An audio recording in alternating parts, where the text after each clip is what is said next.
Okay, so before we look at solving non-homogeneous PDEs using Duhamel's principle, let's look at solving ODEs. So in particular, let's look at this very simple non-homogeneous ODE, y double prime plus y is equal to 0. Sorry, not equal to 0, equal to f of t. And we're going to assume we've got 0 initial conditions, so y of 0 and y prime of 0 are both equal to 0. Okay, now if we wanted to have non-zero initial conditions, again, we would solve the corresponding homogeneous equation and then the solution to this one. So we're kind of like in defining a particular solution phase of things. Or it could just be that whatever we're modeling satisfies these initial conditions here. All right, now here's how we're going to look at this. So I'm going to look at the time scale. So time is going to be a vertical axis. I'm not doing it horizontally because there's only one independent variable for an ODE. I'm not doing it horizontally because when we get to PDEs, t is going to be the vertical axis, and I just want to keep consistent.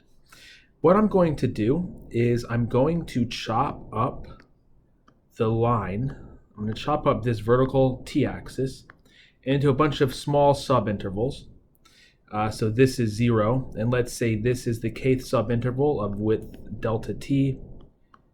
This is be the k plus 1 interval of length delta t, or it's not the subinterval has a length delta t. And now what I want to do is I'm going to say fk is going to be f on this interval here. So fk is going to be equal to f when t is in this interval, and it's going to be equal to 0 else. Okay, and what I want to do is I want to break up the solution to this non-homogeneous problem into a sum of solutions, and each one of those solutions is going to be the response due to fk. Okay, so uk of t equals uk of t equals the response. In other words, the solution due to fk. So it satisfies the differential equation uk double prime plus uk is equal to fk.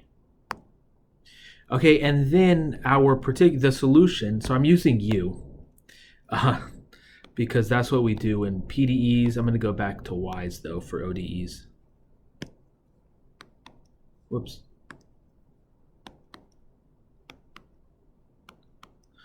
Okay, and we see that this is going to work, or at least we get an idea that this might work, because if I say y of t is the sum of these guys, we can show that by linearity it's going to satisfy this equation. And well, why is that? Well, yk satisfies this differential equation, but it also is going to be, so it's also going to satisfy, like, it's going to be off, so it's going to have 0 initial conditions, and so it's going to be off before time gets up, before time gets to where, sorry, it's going to be off, it's going to be equal to 0 before we get to this interval, to the kth interval here, and then it's going to be 0 afterwards, but it's 0 for time going from 0 up to the interval, okay, and then after that interval the source turns off. Okay, so if I take derivatives of y defined this way, I'm going to get y prime, and again by linearity I can move the derivative on the inside of this sum. This is going to be the sum k equals 0 to infinity yk prime of t. So this is the sum. Well, sorry, my computer did that adorable thing where it stopped working. So where we were, I was taking first derivatives here. I need to take second derivatives, which by linearity I can pass through. Okay, so this is going to be the sum k equals 0 to infinity. Okay, so what does yk double prime satisfy? Well, if I look at this equation, this is going to be equal to minus yk of t plus fk of t. And then this is going to be equal to minus the sum k equals 0 to infinity yk of t, but this is just equal to minus y. And then for this part, it's going to be the sum k equals 0 to infinity fk of t. But notice that these fk's have disjoint support. In other words, each fk is only on a certain interval, and no other fk is on that interval. And so altogether, this is just equal to f. And so then this is equal to minus y of t plus f of t. Okay, so it indicates that y defined this way satisfies the ordinary differential equation. Okay, but what I want to do, I mean, so this is a good first step to where I want to go, but we haven't actually gotten a good formula for the solution yet. And so I want to work toward that now. And before I do that, I want to just mention a little bit more about what the yk is. I want to mention a little bit more about the yk. So the yk is going to be, again, it's going to be the response to turning on f at this point right here. And then we're going to evaluate, and it's going to be off. Yk is going to be off, like yk is equal to 0 here. Yk is equal to 0 here. Because it hasn't, like the thing forcing it, the thing starting it to move hasn't happened yet. And then it's going to be equal, up here it's going to be equal to whatever it is, yk of t, and it's going to satisfy this equation. Okay, but up there, notice once we get past this interval here, fk is equal to 0, so up here yk just satisfies yk double prime plus yk is equal to 0. Okay, so let's think about what happens if we just, oh man, I wanted purple. What if we just,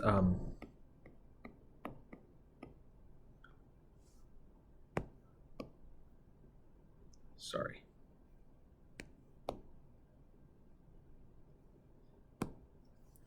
If we look at yk, just in that above where k plus 1 delta t is, let's kind of think about it this way. So what is f? So f, if y has units of position, y double prime is going to have units of acceleration. So f has to have units of acceleration, maybe times, so f has units of acceleration. And what we think about this then is that f is providing an acceleration. So let's think about it this way. So f provides an acceleration. F provides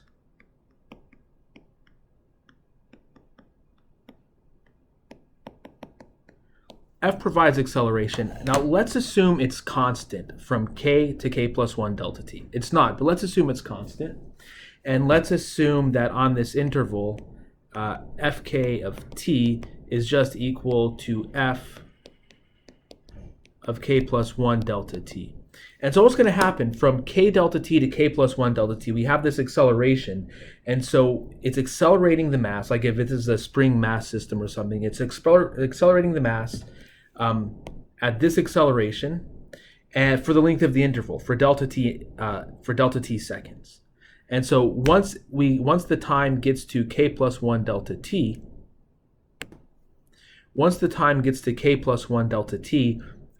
the velocity of whatever we're modeling, could be a mass or something like that, the spring mass system, something like that, the velocity is going to be equal to the acceleration times the length of time that it's been accelerating.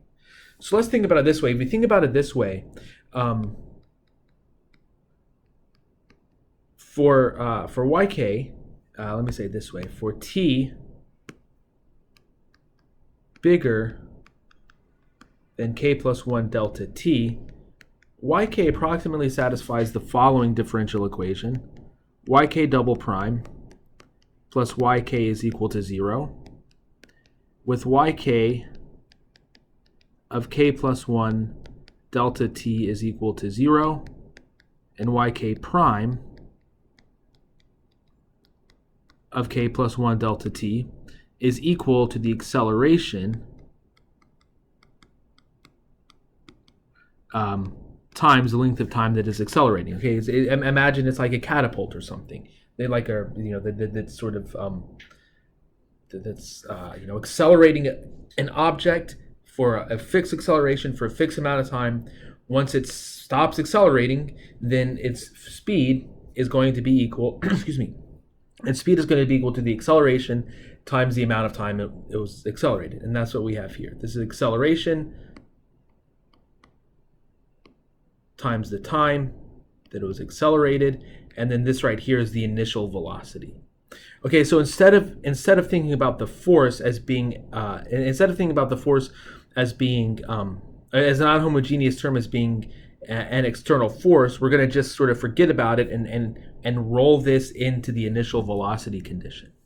Okay, because that's what's happening here. It's providing an acceleration. That's all the external force is doing. It's providing an acceleration for this length of time.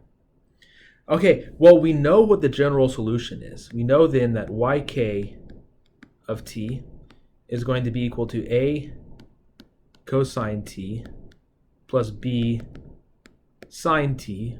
Okay, and the a and the b are going to depend on k. All I'm doing is just solving that equation there. And sorry, I need to get my notes because I don't want to have to do this tedious algebra. And if you use the initial conditions, or not the initial conditions, if you use the fact that if you plug in k plus 1 delta t, you get 0, and then take the derivative and plug in k plus 1 delta t, you get this. You can show that yk of t, you're going to have to use like a sum of angle formulas for this. Yk of t is equal to sine of t minus k plus 1 delta t times f of k plus 1 delta t delta t. Okay, and so now if I fix a generic t, so I'm going to fix a generic t here, and I want to compute the solution at that point. So if I want to compute the solution at that point, y of t, okay, so here is we have to make a couple of comments. This is going to be the sum, k equals 0 to n. Let me write this down and then I'll explain what I'm talking about. So sine of capital T minus k plus 1 delta t f of k plus 1 delta t delta t. Okay, so what is n? So given a fixed delta x, n is just going to be the integer that satisfies this. No, sorry, a fixed delta t. N is going to be the integer that satisfies t is equal to n times delta t. Okay, now clearly there's not going to be, for any given value of capital T and delta t, there's not always going to be an integer that will satisfy this. Well, we're going to let delta t go to 0 eventually. So if the delta t that we're thinking about, there's not an integer that satisfies this, just let delta t go to 0, get smaller and come up. If you let it get smaller, eventually there will always be a value of delta t for which there is an integer. Okay, but if you don't really want to think too much about it, we'll just say that this is kind of an approximate thing here. Okay, so this is what we have here. Now, as delta t goes to 0, what happens as delta t goes to 0? Well, the sum is going to go to an integral and all of this stuff. I mean, this is a Riemann sum, right?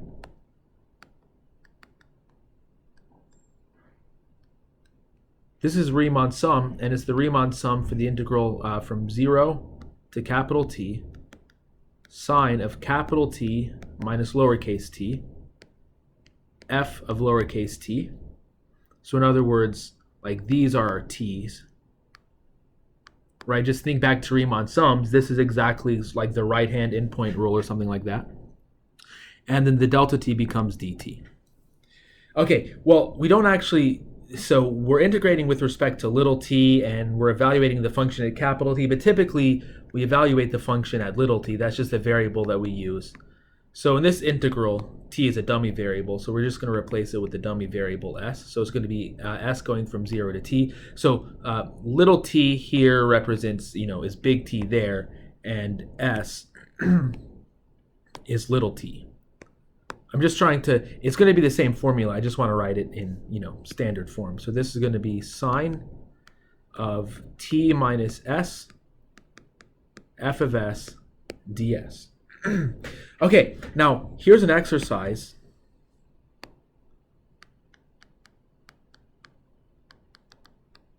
Show the function defined this way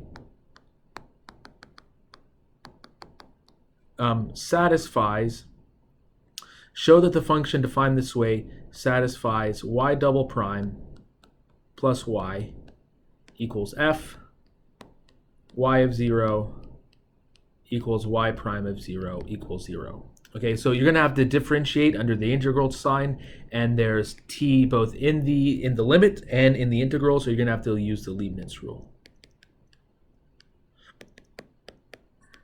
So look that up on Wikipedia. I mean, it just explains how to differentiate when you have the variable in the limits of the integral. Okay, the other thing that I want to mention is I'm going to call this function right here, I'm going to call this function w of ts. And this satisfies the following properties. The second derivative of w with respect to s, or with respect to t, plus w is equal to 0, and w of ss is equal to 0, and the derivative of w with respect to t evaluated at ss equals f of s. Okay, so show this.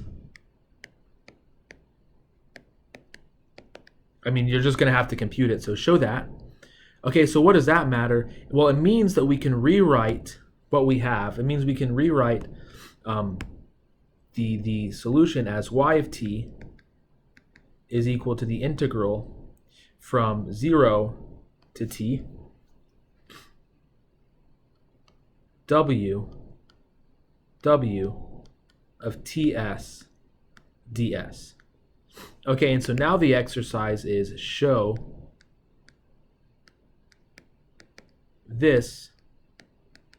y defined this way satisfies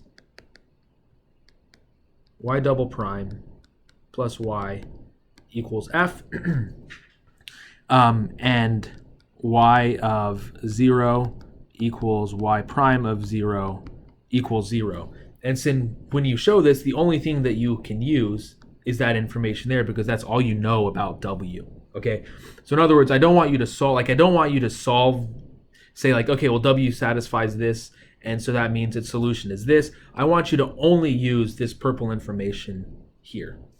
Okay, and finally, exercise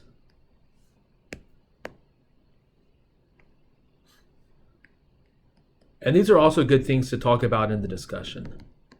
So exercise, so let's say we have a general second order differential operator, so Ly, this is going to be equal to a times y double prime plus b times y prime plus c times y. And we want to consider the non-homogeneous equation Ly is equal to f, where y of 0 equals y prime of 0 is equal to 0. Come up with a formula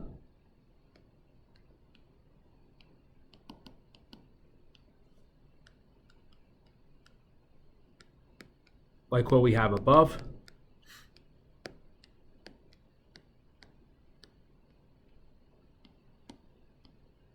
And show it satisfies the equation.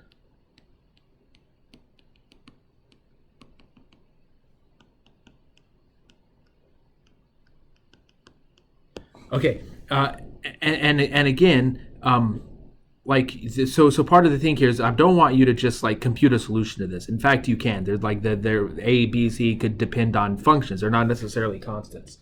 So I want you to do something like we did up there. It's going to be a little bit tedious because of just the way that you're going to have to do these derivatives when you check it and things like that. But I think it will be a good exercise to think about. And will show if you understand this principle, which is called Duhamel's principle. So what we've done here, I don't think I ever wrote it down. This is Duhamel's principle for ordinary differential equations. And this formula, by the way, so this formula, like this is not a new formula. If you took ODEs and did Laplace transforms, you could get this doing convolution. Though it's going to be a little trickier to try to do it. I don't know. I mean, actually, I don't know if you really.